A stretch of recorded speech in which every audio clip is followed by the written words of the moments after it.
Cześć, ja mam na imię Paweł, to nasz kanał Fotografia jest fajna. A dzisiaj będzie o akcesoriach fotograficznych, niezbędnych akcesoriach fotograficznych, bo niektóre akcesoria dostajemy już przy kupnie aparatu. Poszliśmy do sklepu, kupiliśmy aparat, mamy takie piękne pudełko, nowiuteńkie, otwieramy, mamy co? Aparat, obiektyw, baterię. Do niego mamy. Od razu w akcesoriach warto moim zdaniem dokupić drugą baterię. Dwie baterie to jest takie minimum, które uważam, że powinno się mieć, czyli po przyniesieniu do domu tego zestawu, albo nawet jeszcze w sklepie, zanim się go przyniesie do domu, warto sobie dokupić drugą baterię. Najlepiej oryginalną, a jak nie, jakiś przyzwoity zamiennik. Druga bateria daje nam komfort wyjścia w plener, nie martwiąc się o tym, że w pewnym momencie skończy mi się prąd. Jeśli używasz nowoczesnego bezlusterkowca, to nawet bym powiedział 3 baterie. Ja ze swoim bezlusterkowcem wychodzę z 3 bateriami, z lustrzanką z 2. Także od razu baterie, ładowarka do baterii ok, no i to mamy. A jeszcze pasek mamy do tego nagminnie, raczej normalnie jest dołożony. I to jest wszystko, co wynosimy ze sklepu. Teoretycznie, bo od razu, bo jeśli dokupujemy do niego kartę pamięci, jest to, no, bez karty pamięci się nie da. A w tej chwili nie wiem, czy ktoś dodaje karty pamięci, chyba że kupujemy taki zestaw, gdzie już jest ktoś tam, sprzedawca nam wzbogacił go o dodatkowe elementy, więc kartę pamięci. I też, jak z akumulatorem, 2 karty pamięci. Ja uważam, że lepiej mieć 2 mniejsze karty pamięci niż jedną dużą. Zamiast kupować to jest aparat do robienia zdjęć, zamiast kupować jednej 256, lepiej kupić 2 64 albo 32 nawet. Znaczy w tej chwili to już chyba 64 jako podstawę taką, ale też 2 sztuki, 2 64. Jedną mam w aparacie, drugą mam w zapasie. Zresztą to jest tak, że ja nie potrzebuję takiej dużej, wielkiej, pojemnej karty pamięci, ponieważ ja po każdym przyjściu ze zdjęć od razu rzucam te zdjęcia do komputera i kartę czyszczę i wychodzę praktycznie na następne zdjęcia z pustą kartą. Więc w rzeczywistości, to tak jak w moim wypadku, to by mi nawet 16-gigowa karta wystarczyła. Używam większych, bo to różnie bywa. Czasami by się chciało zrobić więcej zdjęć, a 2, bo różne przypadki chodzą po kartach. Raczej odpukać, karta potrafi się popsuć. Rzadko. Dobra karta jeszcze rzadziej, ale potrafi, więc lepiej zawsze mieć 2 karty pamięci.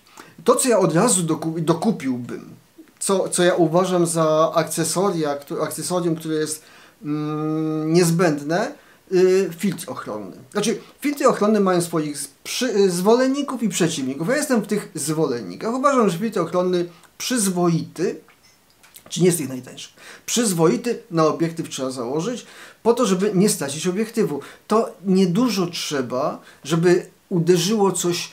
Idę, mam aparat na pasku, machnąłem nim, uderzył w gałązkę, uderzył w... to wychodząc z mieszkania uderzył mi w kant drzwi. To w wiele elementów może taki aparat uderzyć obiektywem i w tym momencie rysa na obiektywie, no to jest praktycznie obiektyw zniszczony. Rysa na filtrze ochronnym, to jest filtr ochronny zniszczony. Wow, szkoda, kupuję drugi i idę dalej. I się nie przejmuję w ogóle takim czymś. W związku z tym ja jestem wśród zwolenników filtrów ochronnych. Niektórzy uważają, że wystarczy osłonka przeciwsłoneczna.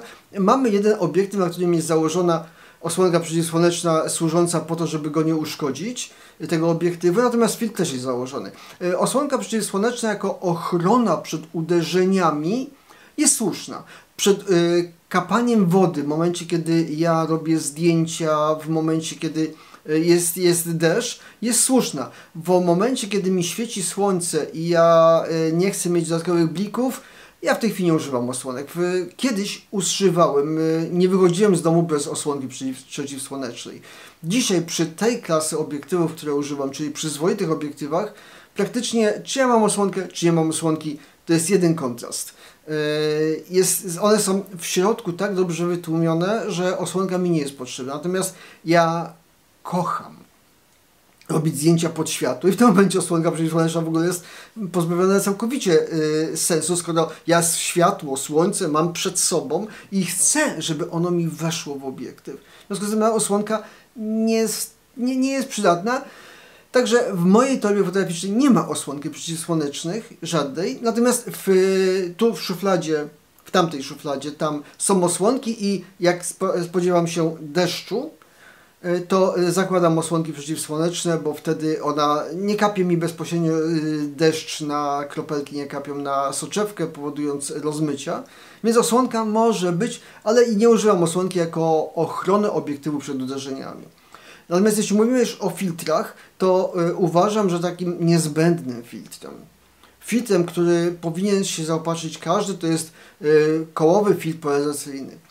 Filtr polaryzacyjny kołowy, bo on się obraca, bo wcześniej były liniowe i one były inaczej skonstruowane. Różnica nie ma żadnego dla nas znaczenia, natomiast te stare filtry, które się jeszcze czasami spotyka, one przeszkadzają autofokusowi w ustawieniu ostrości, a CPL, czyli kołowe filtry polaryzacyjne nie przeszkadzają, więc kołowy filtr polaryzacyjny, on może być nawet kwadratowy. Nie wiem, czy kwadratowy film może być okrągły. Natomiast filtr polaryzacyjny uważam, że jest rzeczą niezbędną. Jest tym akcesorium, które ja uważam, że każdy fotograf powinien mieć. Torba fotograficzna. Torba lub plecak fotograficzny. Musimy to jakoś ochronić. Musimy to ochronić w momencie, kiedy to zabieramy z domu, przenosimy, zawozimy, jedziemy rowerem, samochodem, pociągiem. W wszystkich tych pojazdach warto, żeby ten aparat nasz był schowany do czegoś. Żeby nie groziło mu uderzenie, zabrudzenie, zakurzenie, zmoczenie. Jeśli jesteśmy na jakiejś dłuższej wędrówce, to obowiązkowo, dobrze, żeby ten nasz pokrowiec, który zabraliśmy, czy to jest torba, czy to jest plecak, był wodoodporny. A jeśli jest tak, nie jesteśmy pewni, to jeszcze zabrać ze sobą zwykłą torbę foliową, w którą możemy go zawinąć w momencie, kiedy naprawdę pada, rzuca żabami, to wtedy zawiniemy aparat, żeby on nam nie zmógł. Później go oczywiście w domu otworzymy, rozłożymy i żeby jeszcze odparował, i tak zawilgotnieje trochę. Więc akcesorium, które uważam, że jest ważne, jest torba lub plecak. Przy czym od razu kupując torbę lub plecak, trzeba myśleć o tym, co by się chciało mieć. Bo dzisiaj kupiłem aparat z obiektywem i do niego tak pasującą na wcisk torbę, a później się okaże, że kupię filtr polaryzacyjny, tak? I się okaże, że nawet już tego filtru się nie da dołożyć, dodatkowej baterii, bo karta jeszcze się zmieści. A jak pomyślę o jakimś obiektywie drugim, to nie ma możliwości. Więc torbę, jak już, to troszeczkę większą. Taką, żeby tam można było włożyć jeszcze na przykład dodatkowy obiektyw, albo zamiast obiektywu lampę błyskową, która jest przydatnym elementem. Czy lampę błyskową jako akcesorium niezbędne? I tak i nie. Większość aparatów niepełnoklatkowych ma taką budowaną małą lampkę błyskową i ona w wielu sytuacjach się sprawdza. Jeśli interesuje mnie, jeśli myślę o jakimś poważniejszym wykorzystaniu lampy błyskowej, to prędzej czy później jakąś lampę kupię. Ale na początek, jako niezbędne, lampę błyskową bym chyba pominął. Ja sobie zrobiłem taką ściągę, co ja kupuję do aparatu, jak jest nowy, albo co używam. Folię ochronną na wyświetlacz. Praktycznie wszystkie nasze aparaty mają folię ochronną na wyświetlaczu. Niektóre mają grubsze, niektóre mają cieńsze. Miałem na którymś aparacie, na tym, co nagrywa, jest taka szklana, już wykruszona przeze mnie, bo ja potrafię właśnie zużywać folię na aparatach. Są przydatne, ponieważ chronią ten ekran, a to jest tak, że aparat nie jest wieczny. I w tym momencie dojdę do wniosku, że nie, ja już dojrzałem do tego, żeby jednak mieć bardziej skomplikowany aparat, taki bardziej profesjonalny, a tego sprzedam. I w tym momencie odklejam folię i aparat wygląda bardzo ładnie, nie jest porysowany, bo ekrany się rysują. Dlatego ja uważam, że folia ochronną do tego, żeby ochronić ekran, a nawet jeśli się nie będę go sprzedawał, to jak za 5 lat zedlę i założę kleję nową, to będzie znowu wyglądało bardzo ładnie. Już kilka razy zdarzyło mi się, albo nam się, że po prostu folia była taka przerysowana, bo coś poleciało po aparacie, przetarło, aparat się gdzieś przesunął. Używając aparat, on musi się w jakiś sposób uszkadzać, a ekran jest takim dużym elementem płaskim, który ma tendencję do tego, żeby się uszkodzić. W związku z tym folia ochronna jako rzecz moim zdaniem też bardzo przydatna. Wężyk spustowy albo jakiś pilot zdalnego sterowania. Ja jakiś czas temu, jeszcze kilka lat temu, uważałem, że wężyk jest niezbędną rzeczą. Może kilkanaście, kilka. Później stwierdziłem, że w sumie to te nasze aparaty mają już czas 2-sekundowego opóźnienia, że mogę sobie ustawić na aparacie, że mam samowyzwalacz 2-sekundowy. I w tym momencie okazało się, że ja wężyk tak coraz rzadziej noszę, ponieważ nie mam wężyka, ustawiam 2-sekundowo opóźnienie, i już mi zrobił zdjęcie. Przy niektórych sytuacjach dobrze jest, żeby on zrobił w danym momencie zdjęcie i wtedy wężyk byłby wygodniejszy. Ale czasy się coraz bardziej zmieniają i w tej chwili część aparatów jest taki, że można sterować nim ze smartfona aplikacją i w tym momencie okazuje się, że ja mam na smartfonie jeszcze do tego podgląd tutaj i klikam zrobienie zdjęcia. I w tej chwili jest tak, że wężyk spustowy to trzeba się zastanowić, czy on naprawdę będzie mi potrzebny, czy ja mam kupować i jaki wężyk. Natomiast tak na początek nie. Sprawdź, pobaw się, czy aplikacja, którą możesz zainstalować w swoim smartfonie, nie będzie Ci wystarczająco dobrze spełniała tej funkcji wężyka i że on nie będzie zastępował Ci tego samowyzwalacza, czy tego wężyka. Ty możesz na aplikację klik, kliknąć. Natomiast na pewno smartfon nie zastąpi czegoś, co ja uważam za rzecz bardzo przydatną albo wręcz akcesorium niezbędne, statyw fotograficzny. Statyw fotograficzny, znaczy tak, na co dzień chodząc gdzieś, robiąc zdjęcia, nie będę używał statywa, ale jeśli myślisz o zdjęciach jakichś na długich czasach, czyli chciałbyś jakieś coś rozmycia zrobić, żeby tam coś nie wiem, ludzie ci rozmazali się, ale żeby część elementów była ostra, no to w tym momencie musisz postawić aparat na statywie. Można kupić sobie taki statywik, taki mały, ale można kupić coś porządnego i ja wychodzę z przekonania, że należy kupować porządne statywy. Nie statyw za 50-60 zł, tak jak sprawdzałem, najczęściej sprzedające się statywy to są w granicach 50-70 zł, które uważam, że się do niczego nie nadają. Fakt, proponuję obejrzeć mój film o statywach, gdzie taki statyw po prostu, on do trzymania aparatu nawet lekkiego to jest... On się... Nie, no dobra, może być. No, może być, ale jak go poużywasz miesiąc, 2, 3, to się okaże, że po 4 miesiącach on się zrobi coraz bardziej miętki, coraz bardziej taki ruchomy i że w sumie to postawić na nim aparat to tak, no po co? To tak samo dobrze stabilizacja z ręki będzie działała jak ten statyw. W związku z tym statyw uważam, że porządny i że warto mieć. Warto kupić jeden, przynajmniej na początek, bo ja mam więcej niż jeden. Jeden statyw lekki, solidny, który będzie można sobą zabrać, po to, żeby zrobić czasami na długim czasie, czasami nawet postawić, zrobić sobie selfie takie albo grupowe zdjęcie zrobić, ale przede wszystkim, żeby postawić, zrobić zdjęcie na długim czasie. I statyw jest rzeczą przydatną.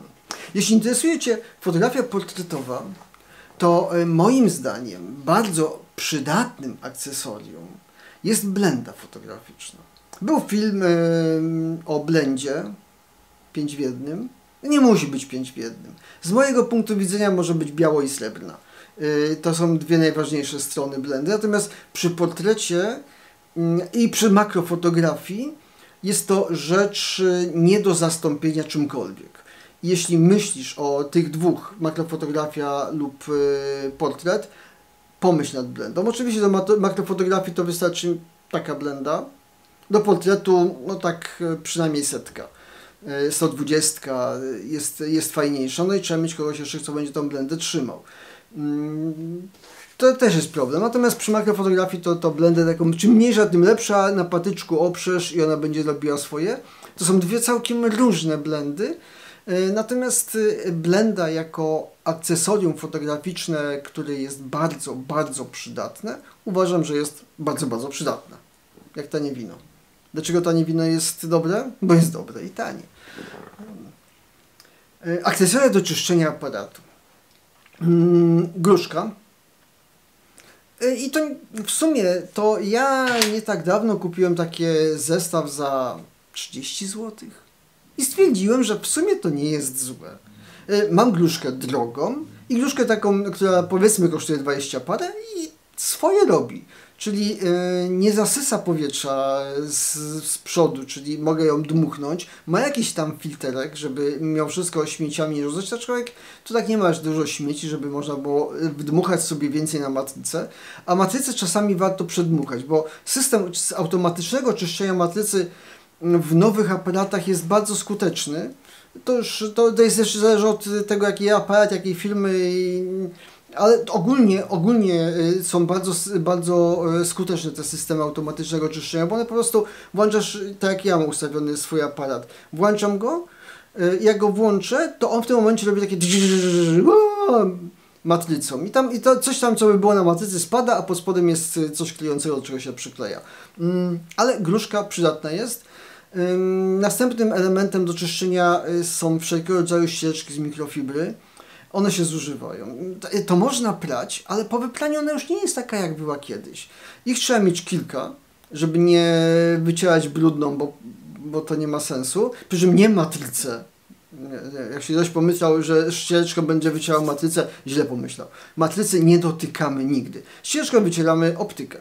Czyli wycieramy przednią soczewkę, a najlepiej filtr, bo jeśli zawsze istnieje ryzyko mimo wszystko potarcia i zrobienia takich mikrorysek na soczewkach. Dzisiaj te soczewki są utwardzane, one są dużo twardsze niż te soczewki, co były, nie wiem, 50 lat temu, które można było łatwo porysować, czy łatwiej porysować. Bo soczewka to jest tak, że na soczewce są nałożone jeszcze powłoki antyrefleksyjne i można było porysować te powłoki antyrefleksyjne. Dzisiejsze te powłoki są twardsze, w związku z tym są trudniejsze do porysowania, ale i tak uważam, że lepiej mieć filtr ochronny i jego czyścić. Nawet codziennie, można nawet koszulką go wtedy przeczyścić, bo mi go nie szkoda. Jak się porysuje, to widać zresztą po filtrach, bo one się czasami, co jakiś czas trzeba, ale jest porysowany, dobra, on już ma kilka lat, więc trzeba go wymienić na nowy. Więc filtr, ściereczka z mikrofibry do czyszczenia, pędzelek.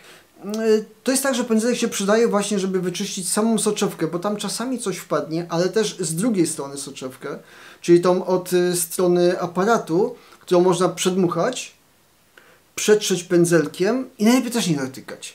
Ona jest mniej odporna na rysowanie, bardziej wrażliwa, a zrobienie rysy na tej soczewce to jest katastrofa. Bo rozrobienie rysy, mikrorysy na przedniej soczewce spowoduje, że możemy tylko nie zauważyć. Na tylnej soczewce, która jest bardzo blisko matrycy, jak ją porysujemy, stracimy ostrość zdjęć. Więc z nią trzeba jak z jajkiem, dokładnie. Psik, psik, psik, psik, psik, psik, popatrzeć, najwyżej pędzelkiem, mięciusieńkim pędzelkiem. Może to być pędzelek od makijażu, ale lepiej fotograficznym. Przetrzeć leciutko, zakręcić. I to jest też elementy, czyli coś do czyszczenia. Optyki też jest przydatne. I skończyła mi się lista akcesoriów. Oczywiście, jeśli zajrzysz na AliExpress, to tych akcesoriów tam są tysiące, miliony. Duża część z nich jest rzeczą niepotrzebną. Wiele się oczywiście powtarza. Wiele jest tych akcesoriów takich, że to lepiej ich nie używać. I ja uważam, że jeśli kupiłeś aparat za kilka tysięcy złotych, to warto kupić ciut lepsze akcesoria. Ten statyw, te soczewki, te filtry, nawet tą gruszkę czy szmatki, ciut lepsze, po to, żeby nie zrobić mu krzywdy, żeby mieć ten aparat przez kilka lat dobrze Ci służył. A żeby dobrze Ci służył, to trzeba kupić akcesoria, które wymieniałem, czyli po kolei baterię, kartę, a co jeszcze jest potrzebne do bieżącego użytku. Filtr ochronny, bo tak uważam, że trzeba, torbę lub plecak, bo trzeba go czymś ochronić, statyw, bo trzeba czymś trzymać, przybory do czyszczenia, bo warto, blendę, jeśli zajmujesz się fotografowaniem portretu lub makro. I warto w te rzeczy zainwestować i brać je pod uwagę, kupując swój wymarzony sprzęt fotograficzny. Życzę Ci dużo udanych zdjęć, dziękuję Ci za obejrzenie filmu, dziękuję dziękuję patronom za wsparcie, bez Was byłoby mi ciężko prowadzić kanał i do zobaczenia. Cześć!